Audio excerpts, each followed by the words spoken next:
మన కాలేజీలో కబడ్డీ పోటీ. ఈ విషయం మీ అందరికీ తెలిసిందే కదా. కాలేజ్ లీడర్ నేనే కావాలని యాజమాన్యం ముందు మీరందరూ నాకు సపోర్ట్ చేశారు. అందుకు చాలా థ్యాంక్స్. ఆవిడ ముందు మీరందరూ తనకి మీ సపోర్ట్ ఇచ్చారు, కానీ మీ అసలైన సపోర్ట్ ఇప్పుడు తనకి కావాలి. కబడ్డీ పోటీలో తన తరపున ఆడేవాళ్ళందరూ ముందుకు రండి. మీ టీంని గెలిపించుకుంటూ పల్లవిని గెలిపించండి. ఈ సమస్య నుంచి బయటపడొచ్చు.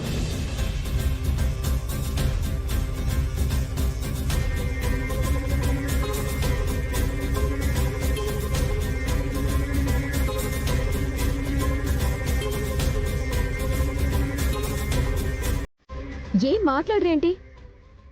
ఎవరెవరు టీంలోకి వస్తున్నారో చెప్పండి. శ్రావ్య, నువ్వు ఆడతావు కదూ? నాకసలు కబడ్డీ ఆడడమే రాదు. అదేంటి, ప్రాబ్లం స్టార్ట్ అయింది నీ దగ్గర నుంచి. నువ్వే ఆడంటే ఎలా? నువ్వు ఆడుతున్నావు కదా? లేదు, నా కాలు నొప్పి, నేను ఆడలేను.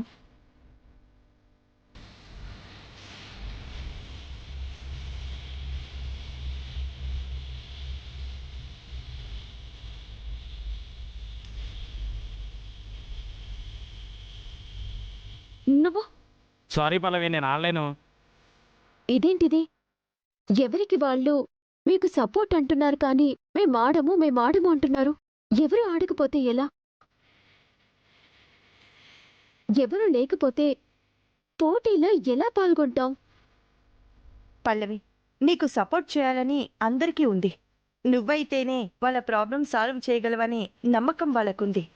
కానీ యాజమాన్యాన్ని ఎదిరించే ధైర్యం వాళ్ళకి లేదు. ఇలా పిరికితనంగా భయపడుతుంటే ఇక యాజమాన్యానికి తల ఉంచాల్సింది. వాళ్ళు ఫీజులు ఎందుకు తగ్గిస్తారు?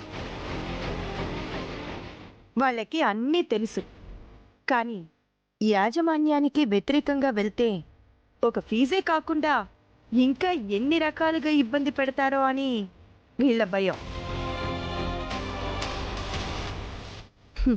భవిష్యత్తులో ఏం జరుగుతుందో తెలియకుండానే ముందే అలా జరగొచ్చు, ఇలా జరగొచ్చు అని ఊహించేసుకునే మనస్తత్వాలు వీళ్ళందరివి.